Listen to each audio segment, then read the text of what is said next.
లోకం ఒక మాయని తెలుసుకున్నాను. ఏది నా సొంతం కాదనుకున్నాను. తప్పిపోయిన కుమారుని నేనైతే నా కొరకై నిరీక్షించే తండ్రి నా యేసు.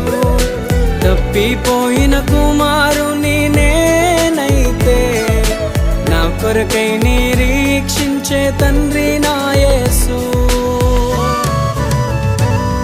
ఈ లోకమంతా నేను వెతకినా నాకు లేదయ్యా ఎక్కడా ఆనందం. నీ సన్నిధిలో ఒక్క క్షణం గడిపినా నా హృదయం